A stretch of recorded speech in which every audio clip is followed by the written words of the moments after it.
I'm going to turn the service over to Blake. Come on up, B. Good morning, everyone.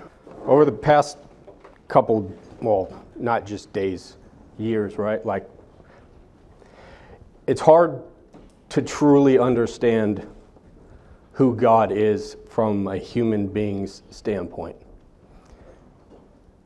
If you think about it, this being thought up, developed, and created the earth, the heavens, everything, from the little squirrels and ants to us as human beings. And that is a pretty magnificent, awe-inspiring thought to really think about who God is. So, with that, I want to bring up the fear of God, or fear God and keep His commandments. So, if you can turn with me to Ecclesiastes 12, verses 13 and 14.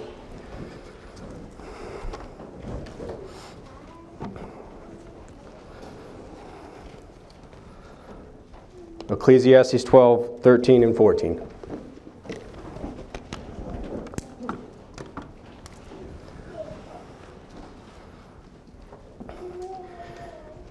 And we read, "Let us hear the conclusion of the whole matter. Fear God and keep His commandments, for this is the whole duty of man. For God shall bring every work into judgment with every secret thing, whether it be good or whether it be evil." So I'm going to try something that my father told me last time and before this, was to cover what we're going to talk about. So today it's my intent to cover what the fear of God is. How do we show our fear of God? Why should we fear God? That we have a tool that we can use to learn more about God and keeping His commandments. What happens if we don't fear God? And then proving our own self-reflection. Okay, so the first point, what is the fear of God? If you can turn to Proverbs 8:13.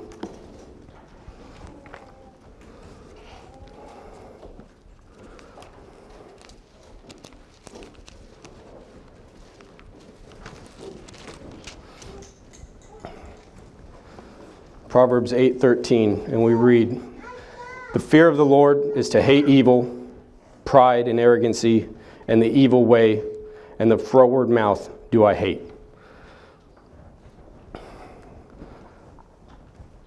The next verse is Psalms 34:11 through 16.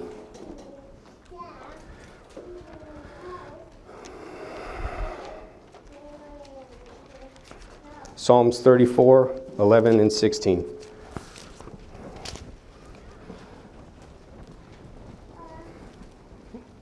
We read, "Come, ye children, hearken unto me. I will teach you the fear of the Lord. What man is he that desireth life, and loveth many days, that he may see good? Keep thy tongue from evil, and thy lips from speaking guile. Depart from evil, and do good. Seek peace, and pursue it. The eyes of the Lord are upon the righteous, and His ears are open unto their cry.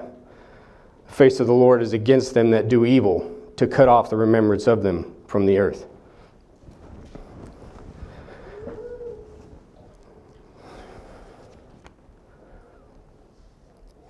So the fear of God, in the reality, is to hate evil. This world is covered in evil, in wickedness, in darkness, in sin, and God gave us the ability to live. Most people aren't like us. We've been changed by God. We all know the doctrine of election, so I'm not going to go too far into it, but we have a spirit that He put within us that'll help us get through this life until we go home. So that's what the fear of God is. Fear Him and keep His commandments. So how do we show our fear of God? Proverbs 3, verses 5 through 10.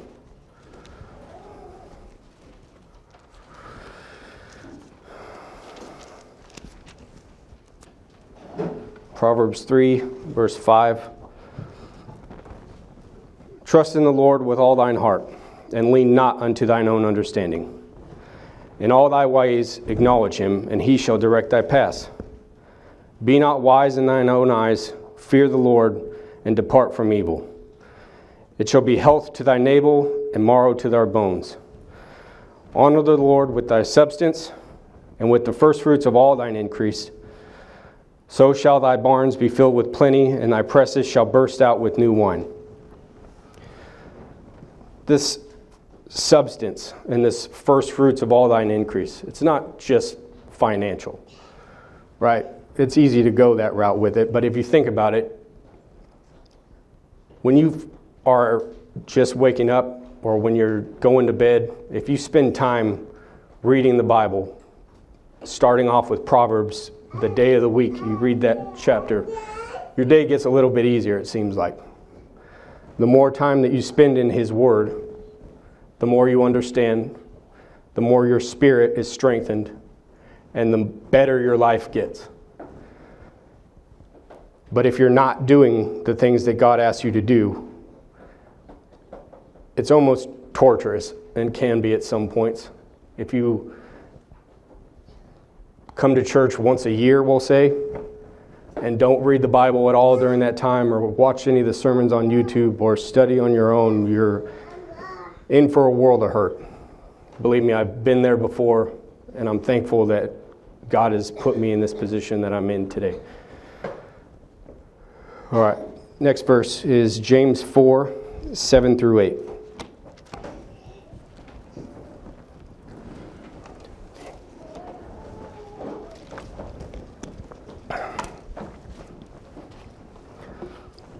All right, James 4, verse 7. Submit yourselves therefore to God.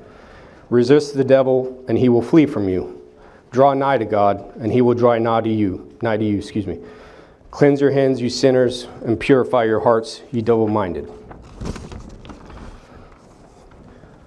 So the next verse, or the next topic we're going to cover is why should we fear God?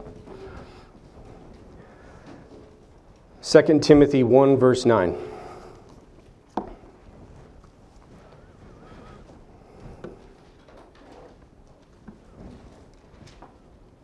2 Timothy 1, verse 9. Who has saved us and called us with an holy calling, not according to our works, but according to His own purpose and grace, which was given us in Christ Jesus before the world began. I spoke about Him creating the world and the universe and the heavens and the earth and everything that was made. And He knew that Adam would sin and send all of mankind to a devil's hell, which we deserve. But for some reason, He decided to save His people, and He accomplished that through Jesus Christ. That's a pretty big deal as to why we should fear God, don't you think? We all should burn in hell for eternity and say, thank you, sir, may I have another, for everything that we've done. We try to do the best we can, but we've all had our rough times and screwed up here and there, and I'm just thankful that He saved any of us at all. All right, the next verse is Ephesians 2, verses 10.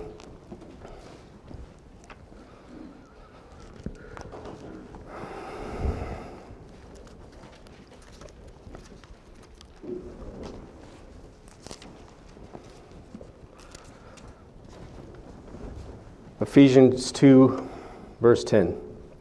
For we are His workmanship, created in Christ Jesus unto good works, which God hath before ordained that we should walk in them.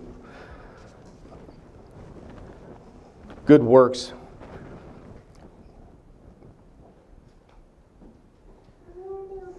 At the end of the day is keeping His commandments. He tells us to depart from evil and to do good.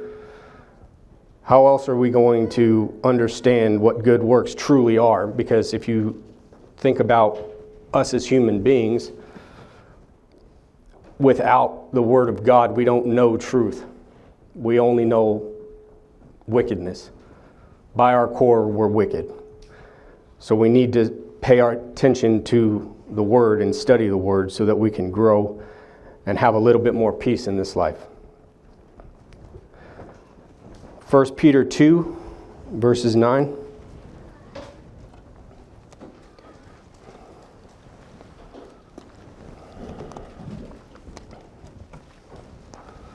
First Peter 2, verse 9. But ye are a chosen generation, a royal priesthood, and holy nation, a peculiar people, that ye should show forth the praises of him who hath called you out of darkness into his marvelous light. Peter's writing to the scattered, or the strangers scattered abroad, who are elect according to the foreknowledge of God the Father. 1 Peter 1, the first couple of verses talk about that. So he's talking to us. He's not talking to dead alien sinners. He's concerned about us and calling us a chosen generation, a royal priesthood, and holy nation, and a peculiar people. That word peculiar, is the Strong's Greek word 4047. Forgive me, I don't know how to pronounce Greek words, so I don't have that for you, but I did give you the Strong's Greek. So it means purchased possession. So we're not our own to just do with whatever we see fit. You can, but there's going to be consequences in those actions. If you have a dog at home that you purchased or rescued, right? You take care of it, you feed it, etc. Love it, give it its medicine when it needs it and all that good stuff. And then that dog was a total jerk. It was going potty in the house, tearing everything up, biting everybody. Would you put up with that kind of behavior? Probably not, unless you want to live with an unruly dog, which nobody really wants to deal with, right? You'd still love the dog, still take care of the dog, right? Just because you're frustrated with that dog doesn't mean that you don't love it. It's the same thing, it's similar, I guess, with us, with God, I think. So the next part of this verse that I want to call your attention to is out of darkness into his marvelous light. You don't need to flip to these verses. I'm just going to go through them real quick, but if you want to take notes, go for it. We're told in Proverbs 2, verse 13, that they who leave the paths of uprightness to walk in the ways of darkness. Proverbs 4, verse 19, the way of the wicked is as darkness. They know not at what they stumble. Therefore, wickedness and sin is darkness. We're told in 2 Samuel 22, verse 29, for thou art my lamp, O Lord, and the Lord will lighten my darkness. God is a light and a lamp unto his children. If this whole world is covered in wickedness and sinful, and he called us out of the darkness of this world and out of sin, calling us into his marvelous light, wouldn't he give us something to help us so we don't stumble? Some sort of like a light source of some, like a flashlight. I mean, I was talking to my dad about this the other day, and this is the best way I can come up with it, is when I was, 12 or 13, and I was in the Boy Scouts, we hiked like 6 miles to this campsite, and I went down into this cave, and I didn't have a flashlight.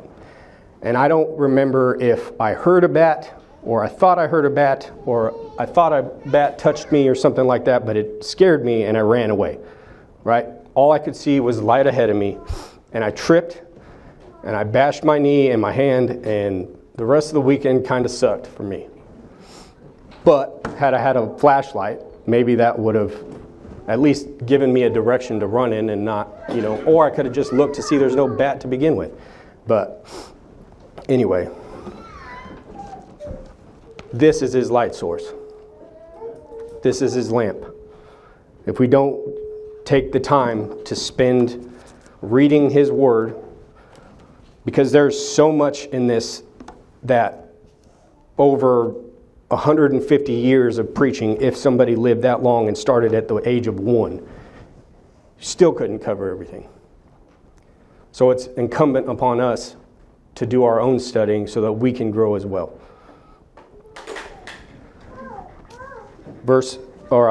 Psalms 119, verse 105.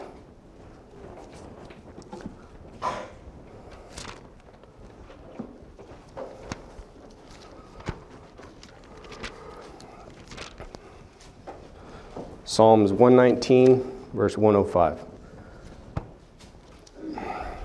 Thy word is a lamp unto my feet and a light unto my path. I probably should have made that point after I read that verse, but all right. The next verse that we're going to go to is Proverbs 2, verses 1 through 8.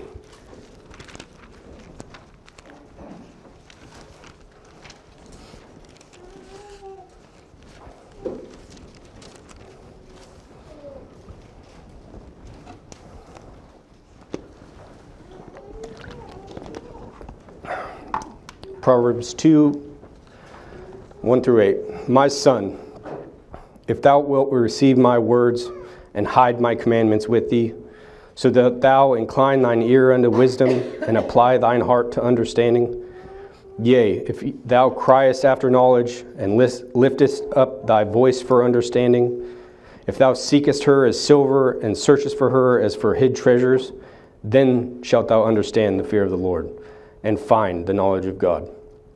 For the Lord giveth wisdom. Out of his mouth cometh knowledge and understanding. He layeth up sound wisdom for the righteous. He is a buckler or shield to them that walk uprightly. He keepeth the paths of judgment and preserveth the way of his saints. You have to search for it. And you have to get on your hands and knees daily and pray that God opens your eyes to something. You'll be amazed at what happens when you do that. And then Proverbs 6, verse 20 through 23.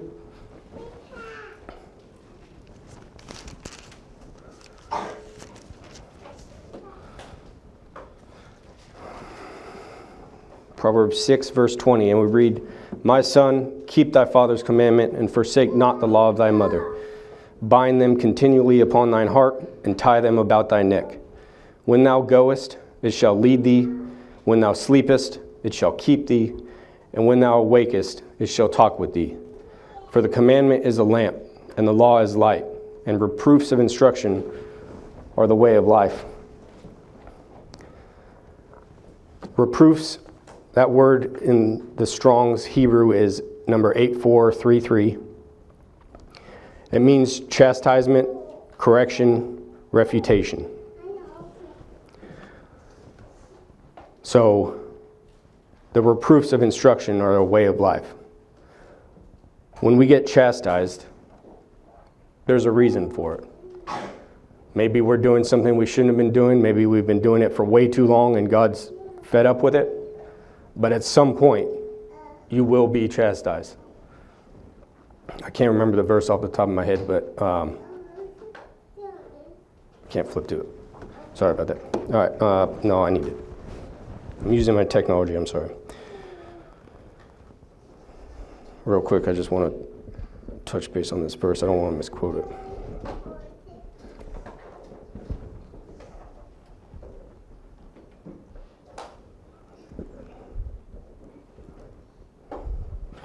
Hebrews 12, verse 8. But if ye be without chastisement, whereof all are partakers, then ye are bastards and not sons. So be thankful if you get chastised, learn your lesson, and come back to God. All right, next point that we're going to talk about is what are those that don't fear God considered? Proverbs 28, verse 26.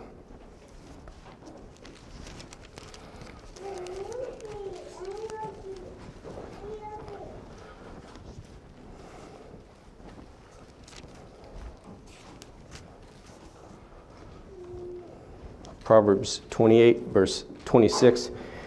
He that trusteth in his own heart is a fool, but whoso walketh wisely, he shall be delivered. And then Proverbs 18, verse 2. There's a couple pages to the left.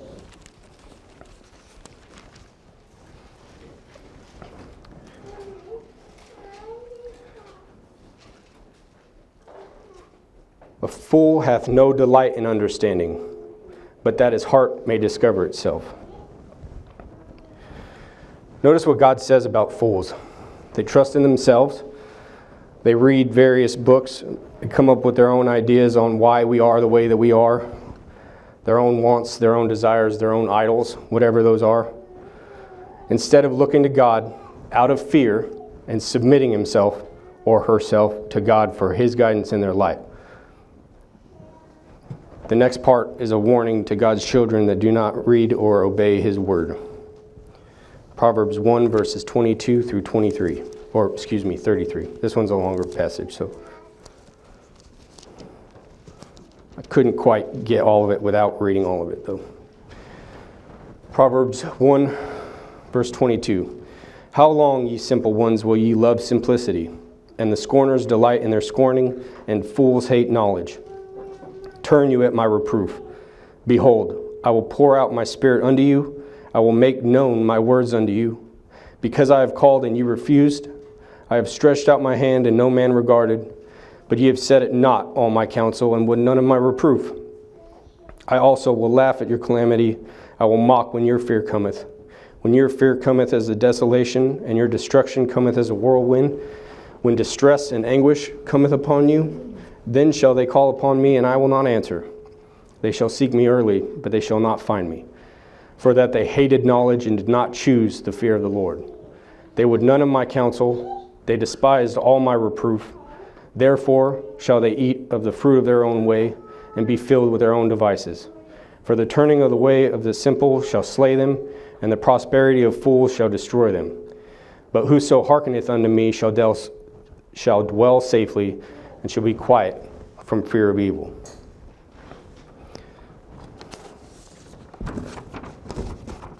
The next verse is Galatians 6, verse 7 through 8.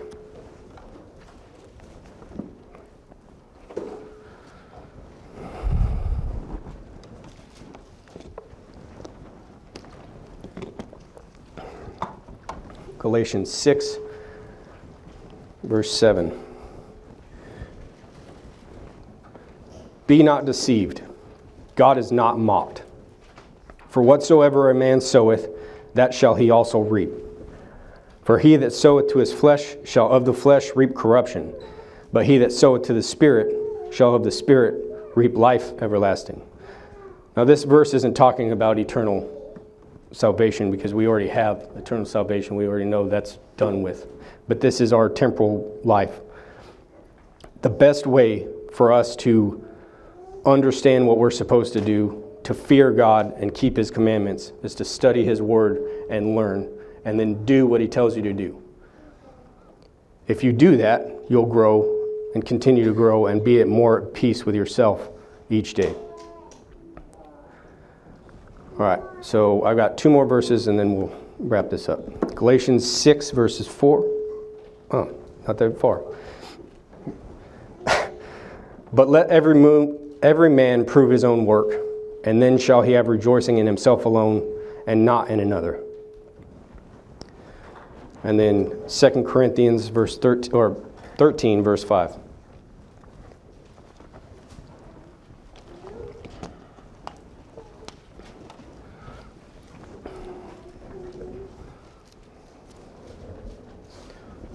Second Corinthians 13, verse 5.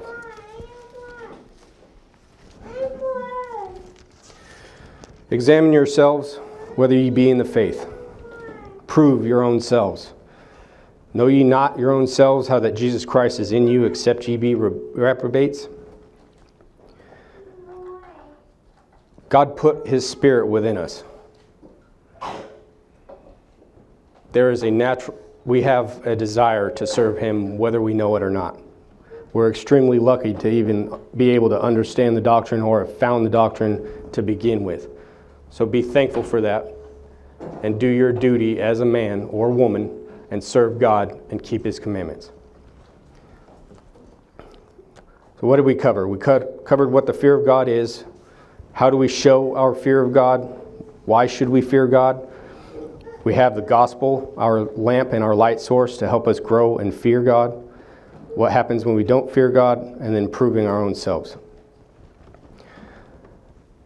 finally, we're going to go to 2 Peter chapter 1, verses 3 through 8.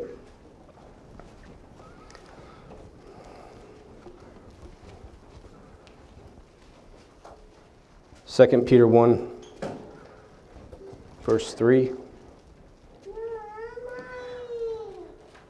According as his divine power hath given unto us all things that pertain unto life and godliness, through the knowledge of him that hath called us to glory and virtue, whereby are given unto us exceeding great and precious promises, that by these ye might be partakers of the divine nature, having escaped the corruption that is in the world through lust. And besides this, giving all diligence, add to your faith virtue, and to virtue knowledge, to knowledge temperance, and to temperance patience, and to patience godliness, and to godliness brotherly kindness, and to brotherly kindness charity. For if these things be in you and abound, they make you that you shall neither be barren nor unfruitful in the knowledge of our Lord Jesus Christ. Thank you all for your kind and patient attention. That's very good. That's an interesting topic. A couple of things I want to point out. One of the first verses that he used was Proverbs chapter 8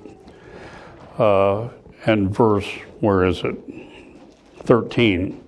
The fear of the Lord is to hate evil, pride and arrogancy, and the evil way and the froward mouth do I hate. That word fear in that verse is translated from a Hebrew word that means to reverence. So it's not a fear in the sense that a Muslim would fear Allah. It is a fear in a sense of reverence, the type of reverence that you would give to your father if you had a good father. My dad, I was scared to death of the man, but it wasn't because I was afraid of him. It was because I didn't want to do anything that would make him think less of me. And that's the type of fear that we're talking about. The fear of the Lord is to reverence God in such a way that you don't want to do things that will upset him. It's that type of a fear. The word reverence means fear mingled with respect and esteem or veneration. So when we think about the fear of the Lord, it's not the fear that we're going to get whacked if we step out of line. It's the fear that we don't want to upset this God that has done so much for us. But that's a very good topic. Thank you for bringing that, Blake. And also, over in Ecclesiastes, this is one of my favorite verses. Let us hear the conclusion of the whole matter. Fear God and keep his commandments, for that is the whole duty of man. And if you do that, well, then you've done the whole duty of man. Reverence God, fear him, keep his commandments. If you know there's something you ought to do, then do it. If you know there's something that you ought not do, then don't do it. It's not that difficult. It really isn't. He told me last night that it was going to take him 27 minutes. I'm beginning to think he practices because it took him exactly 27 minutes. So I'm not going to let you get out of here at a quarter to 11. I'm going to make you listen to me for a while. So you're off the hook, Eddie. I figured if he ran a little bit longer, I'd have Eddie come up and sing a few more songs. But a few weeks ago, while we were in our study on 1 John, I mentioned a passage in there in 1 John. It's 1 John chapter 5, the section between verses 6 and 8. You don't need to turn there. I'm not going there, but I mentioned how that had been removed from the new Bibles. It's not there anymore. They basically erased chapter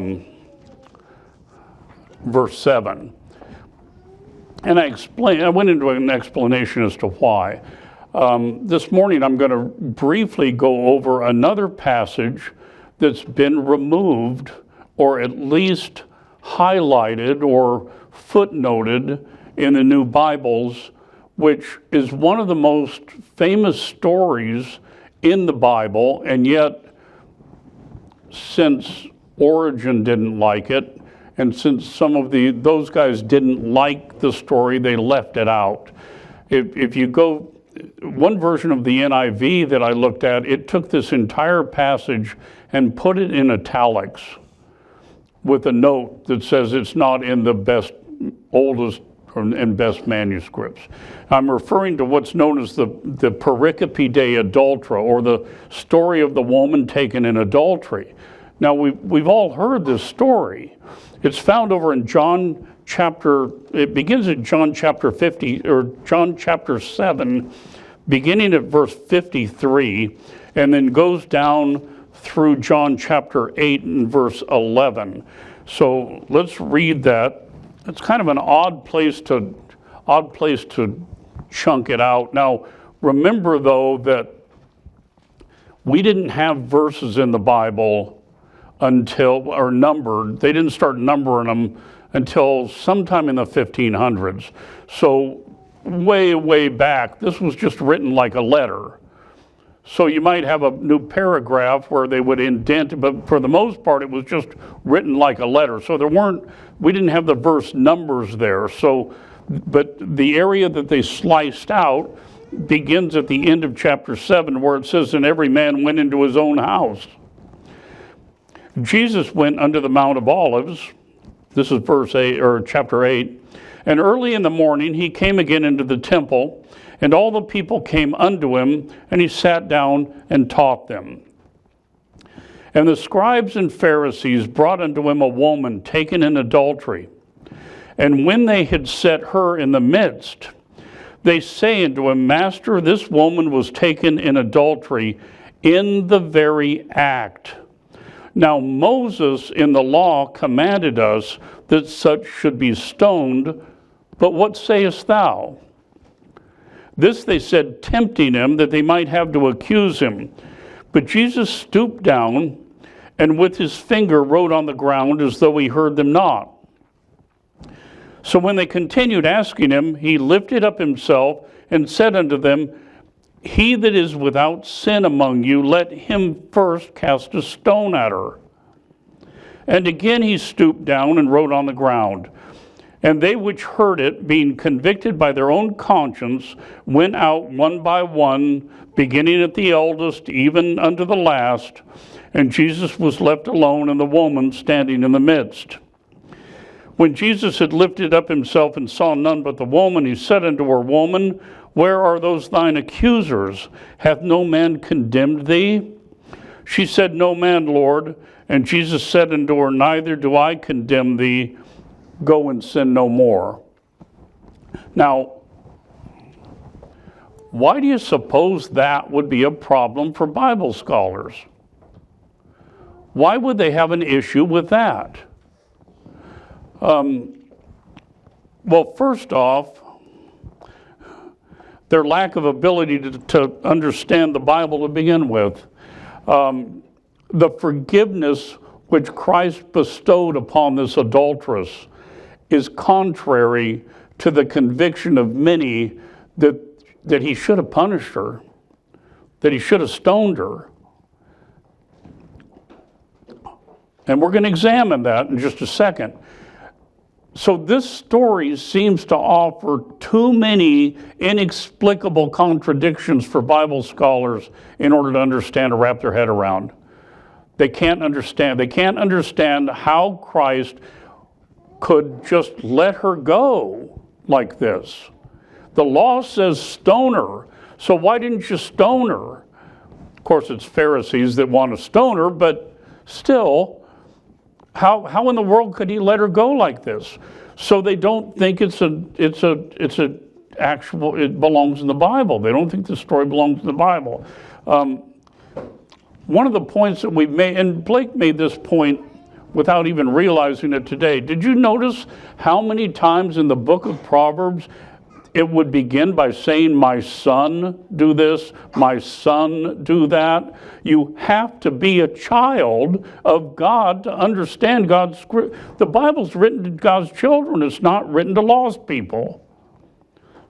And it's shown very well in Proverbs. And 1 Corinthians 2:14 says that the natural man receiveth not the things of the Spirit of God, for their foolishness unto him.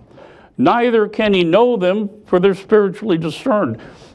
I was talking to, I don't know if I've mentioned this or not, I'm getting old and sometimes I say the same things over and over again, but I was talking to Wendy about the comedian Ricky Gervais.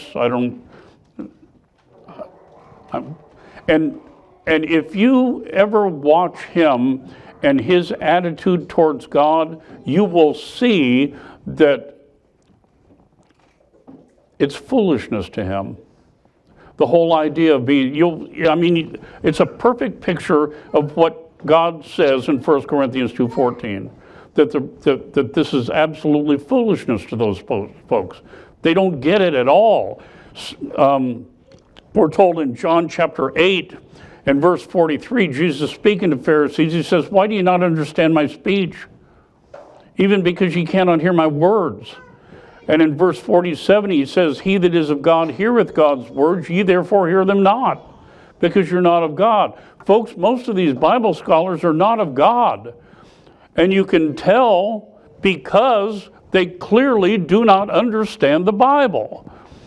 And they don't understand how this story could be in here. So you ask the question. I asked this question one time of Pastor Gerald. I couldn't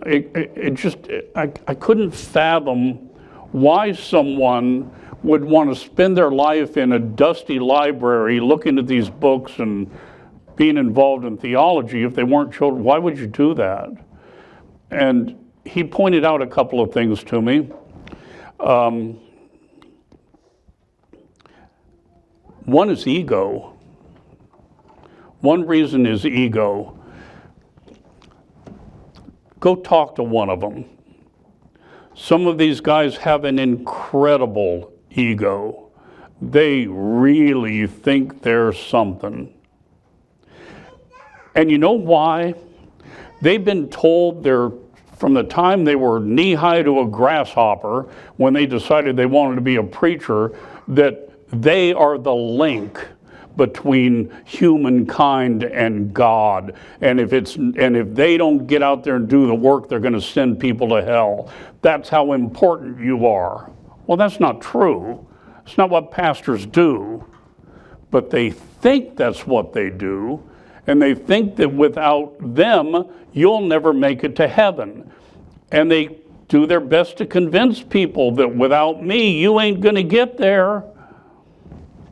That builds your ego. Think about that. If you really truly believed that all these folks that you've talked to are not going to make it without you, does that not build up your ego?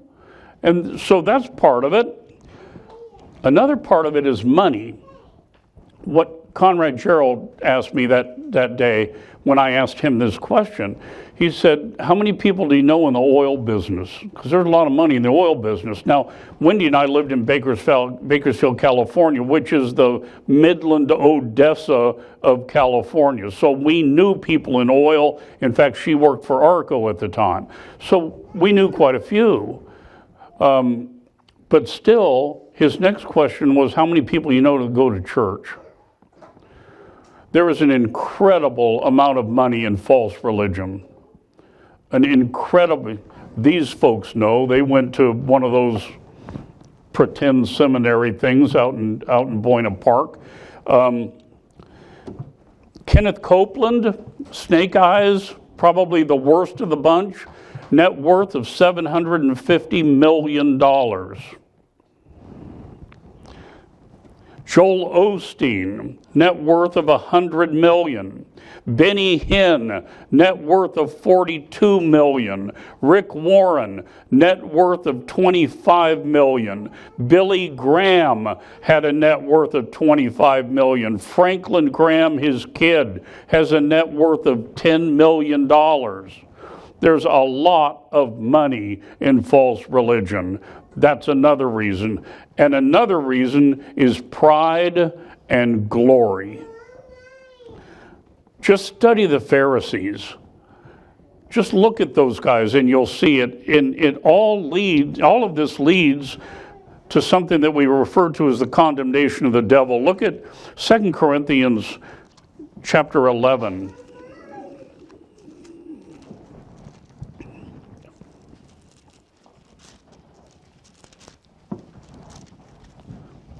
Verses 12 through 15. But what I do, that I will do, that I may cut off occasion from them which desire occasion, that wherein they glory, they may be found even as we. For such are false apostles, deceitful workers, transforming themselves into the apostles of Christ. And no marvel, for Satan himself is transformed into an angel of light. Therefore it is no great thing if his ministers also be transformed as the ministers of righteousness, whose end shall be according to their works. One of Satan's aims is to infiltrate the church and corrupt it from within. And so he sends his guys in to do the job, to do that job. Look at 2 Peter chapter 2.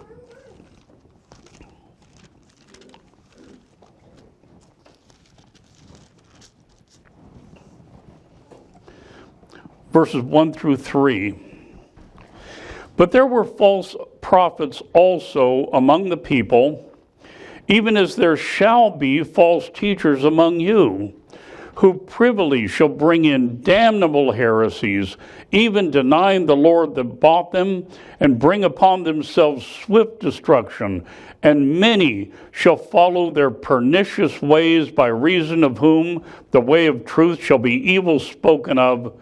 And through covetousness shall they with feigned words make merchandise of you, whose judgment now of a long time lingereth not, and their damnation slumbereth not. So that's one of the reasons. And this is one of the main reasons that Paul told Timothy over in 1 Timothy chapter 3 and verse 6, under the qualifications of a minister, not a novice, lest being lifted up with pride he fall into the condemnation of the devil. You got to be around a while. You got to be tested. You got to be proved. It would be too easy to slip. A guy by the name of Floyd Nolan Jones, who wrote a book, and I forget the name of the book now, but my series on why the King James Bible was based off of that book, he said this: it is far better to confess a lack of scholarship, a lack of understanding, or lack of revelation than to insist, as most do, that the shortcoming must be with the Scriptures. But so many of these guys decide that since I can't understand it, it can't be understood, so therefore there has to be a problem with the Scriptures. No, you got to look at yourself. It can be understood. You're just not there yet. Brother Gerald said, come to the book on your knees, confess your ignorance and stupidity to God, and beg Him to open your heart to understand His Word. This is not an ordinary book.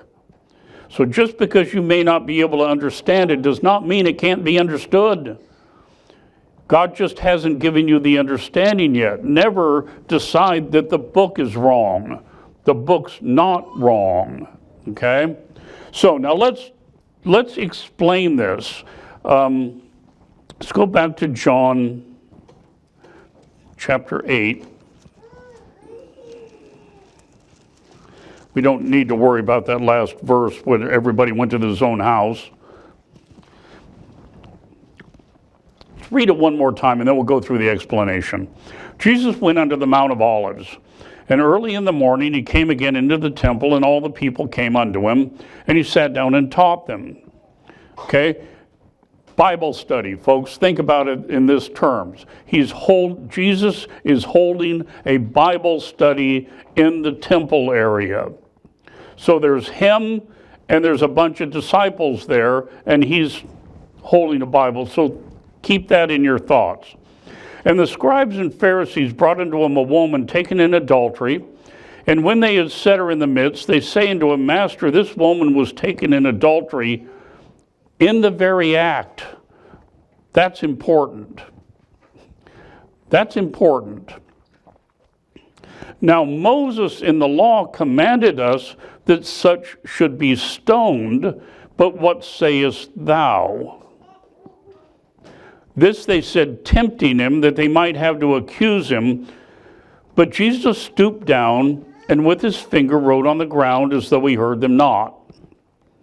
So when they continued asking him, he lifted up himself and said unto them, He that is without sin among you, let him first cast a stone at her. And again he stooped down and wrote on the ground. And they which heard it, being convicted by their own conscience, went out one by one, beginning at the eldest, even unto the last, and Jesus was left alone, and the woman standing in the midst. When Jesus had lifted himself up and saw none but the woman, he said unto her, Woman, where are those thine accusers? Hath no man condemned thee? She said, No man, Lord. And Jesus said unto her, Neither do I condemn thee. Go and sin no more. So Jesus is conducting a Bible study in the temple area. And the Pharisees interrupt him by bringing in this woman that was taken in adultery in the very act. And they start quoting Moses' law. I want you to flip over to Leviticus chapter 20.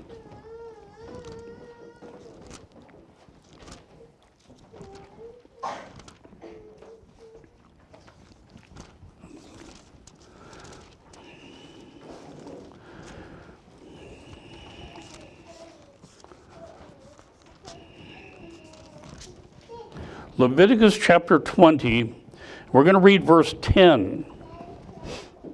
And the man that committeth adultery with another man's wife, even he that committeth adultery with his neighbor's wife, the adulterer and the adulteress shall surely be put to death. Where's the guy? Where's the guy? They brought the woman, they didn't bring the man. And if she was caught in the very act, folks, they know who the man is. And this is how they're trying to trip Jesus up. The law says to stone him. Why didn't you stone him? You didn't follow the rules. That's why. Besides that, at this time the Jews were living under the first covenant. It wasn't until after the crucifixion that the new covenant came into being. So Moses' law was in effect. It was in full force and effect. Christ did not set aside the law like so many of these unregenerate scholars say, but he followed it to the absolute letter.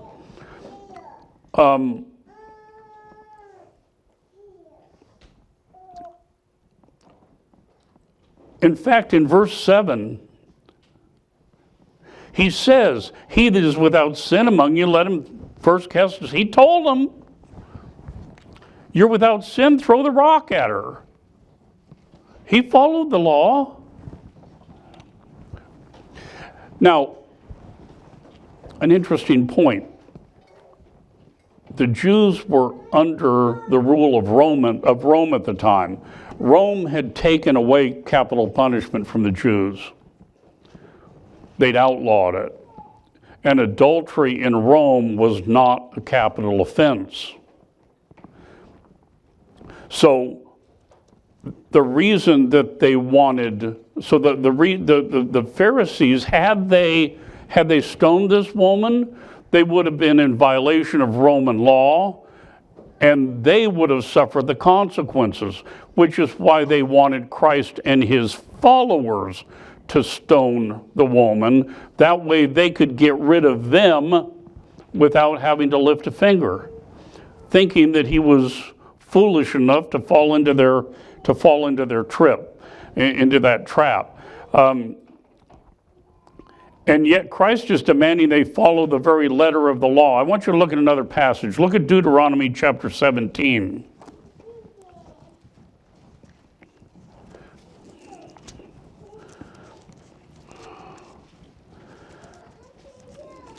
Verses 6 and 7.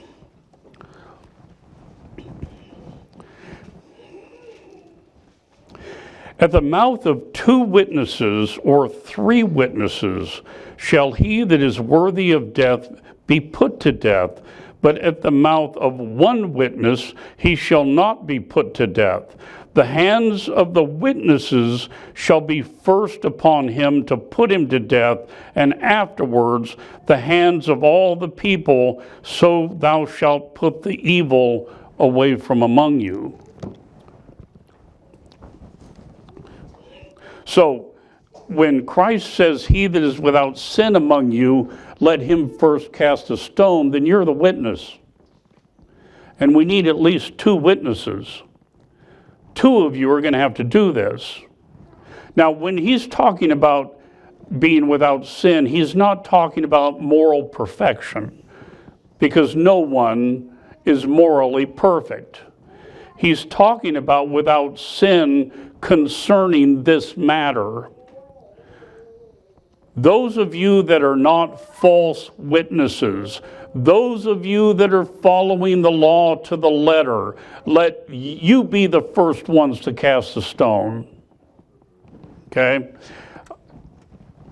Exodus chapter 23.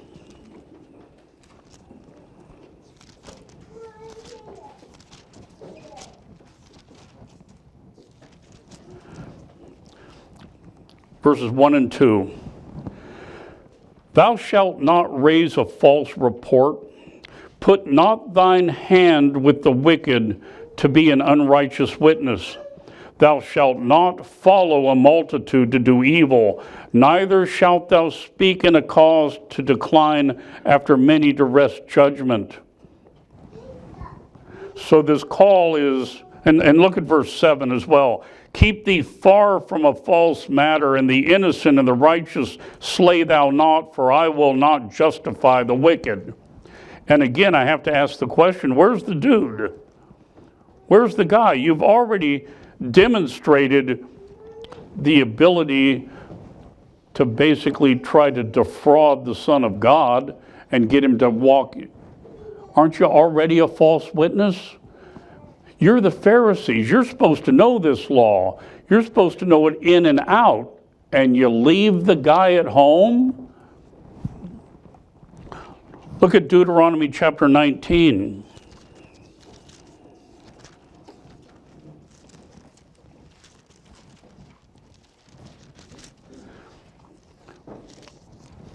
Verses 15 through 19. Deuteronomy 19.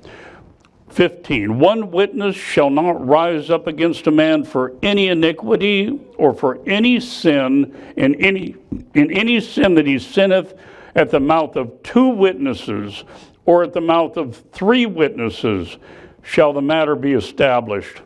If a false witness rise up against any man to testify against him that which is wrong, then both the men between whom the controversy is shall stand before the Lord, before the priests and the judges which shall be in those days, and the judges shall make diligent inquisition. And behold, if the witness be a false witness and hath testified falsely against his brother, then shall ye do unto him as he had thought to have done unto his brother, so shalt thou put the evil away from among you. They wanted her stoned. If you're a false witness, guess what you get? You get stoned. You know what? If America adopted that theory in the court system, you wouldn't see half the trials, these felonious, these nonsensical trials that come up. If you this you know what? This is the same rule in the church, folks. If someone brings someone up on charges and can't prove the charges, they get what they were asking for from the other party. That's God's rule. And you need 2 or 3 witnesses. You can't do it with one witness. You need multiple witnesses to do this. Look at Proverbs chapter 6.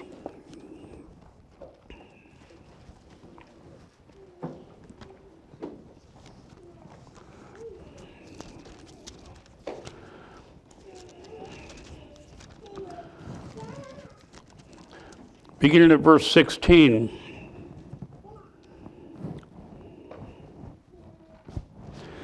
These 6 things doth the Lord hate.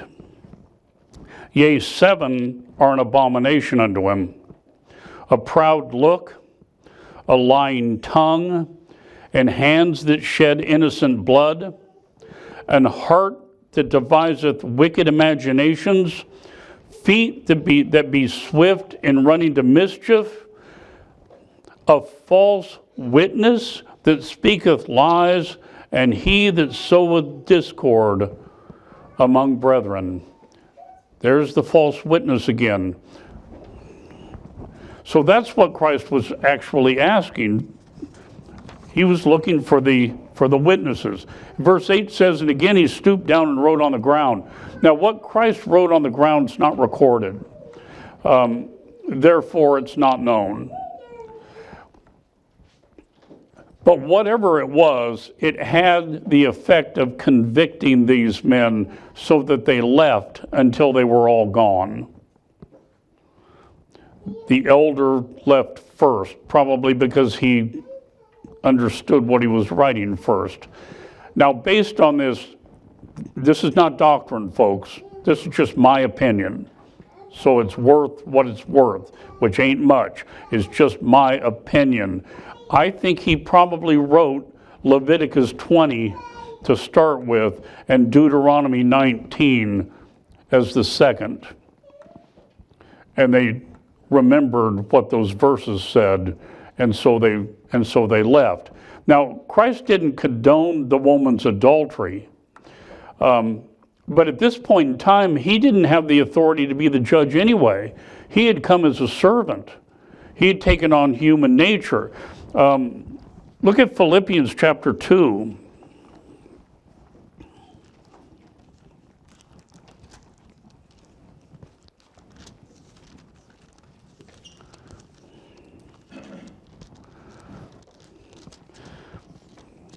Beginning at verse 5.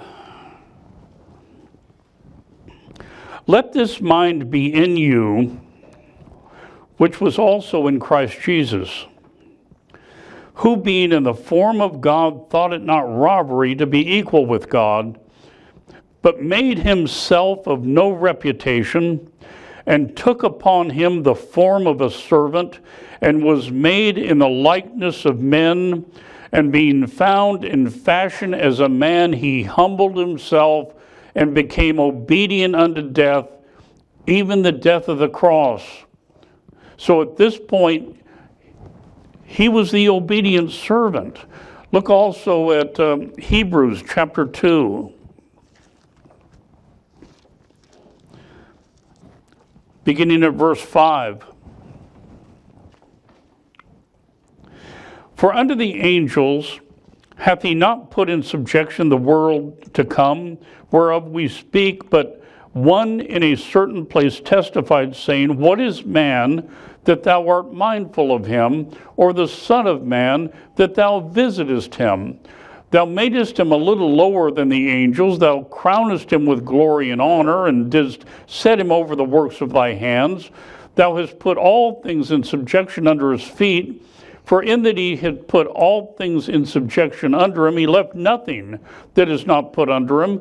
But now we see not yet all things put under him. But we see Jesus, who was made a little lower than the angels for the suffering of death, crowned with glory and honor, that he, by the grace of God, should taste death for every man.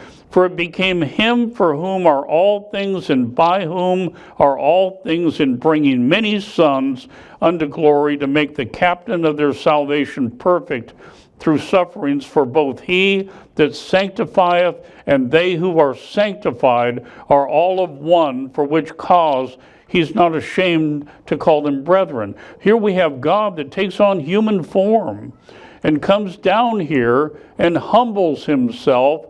And this was the state that Christ was in at this particular time. He divested himself of the authority of the judge while he was here during his first coming. Look at Luke chapter 12.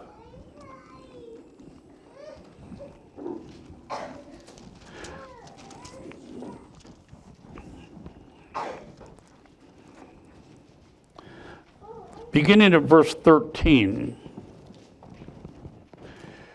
And one of the company said unto him, Master, speak to my brother, that he divide the inheritance with me. And he said unto him, Man, who made me a judge or a divider over you? You see, he wasn't here as a judge. Now, when he returns, he's coming back as a judge. But the first time he was here, he was not a judge. Now, back to our passage in John.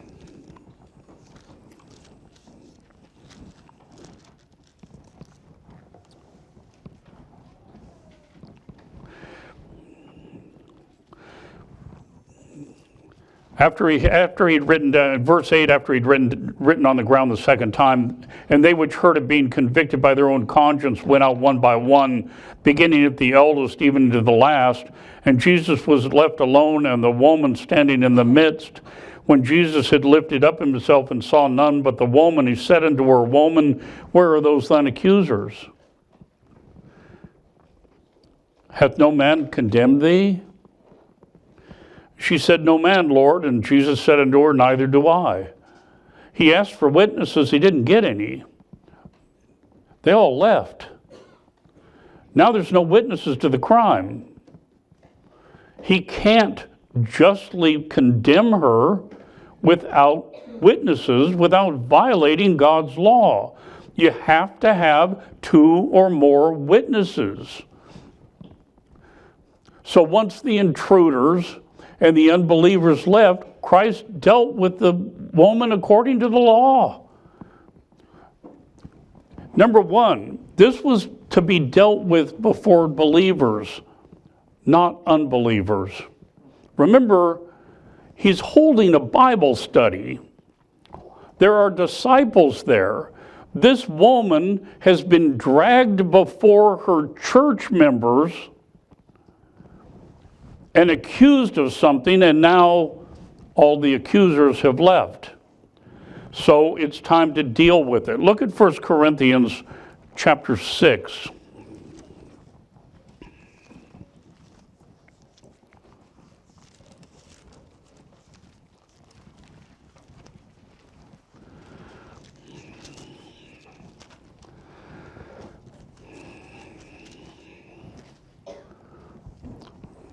Verse 1. Dare any of you, having a matter against another, go to law before the unjust and not before the saints? And look at verse 6. But brother goeth to law with brother, and that before the unbelievers? You see, this had to be dealt with according to God's law. You deal with church matters in church. You don't deal with them out there in the world. He had called for 2 witnesses against the woman, and there weren't any. And so truly the law had been used by Jesus lawfully. He followed the law to the letter. Now, some might claim that this woman got off easy. that she deserved to be punished more severely than she was. I want to ask each and every one of you to put yourselves in her position for a minute.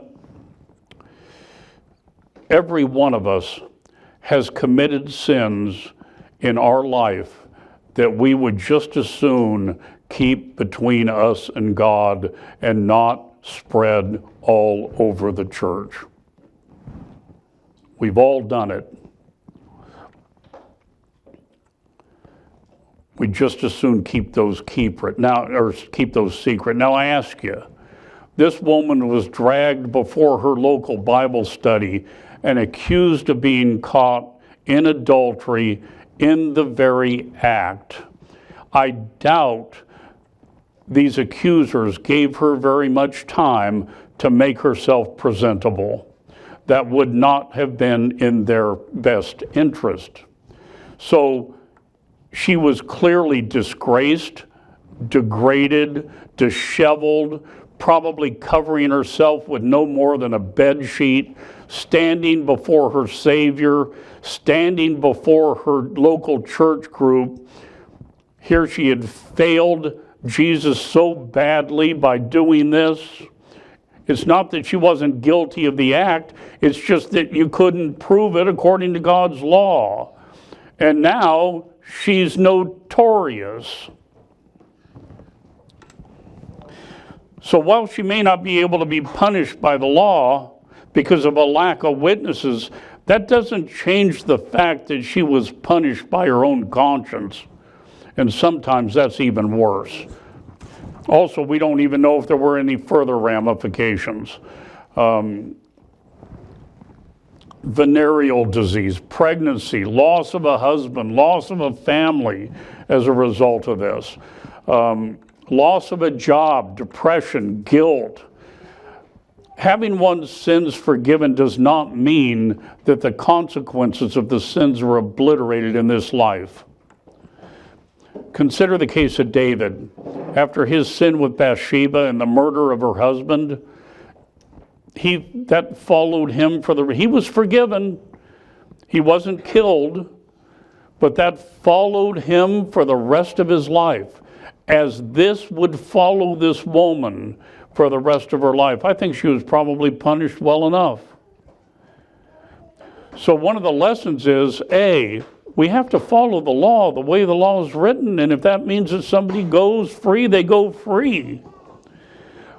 And B, don't ever throw parts of the Bible out just because you can't understand what they mean. You just don't have the understanding yet. And with that, I thank you for your kind and patient attention. Let's stand and be dismissed in prayer.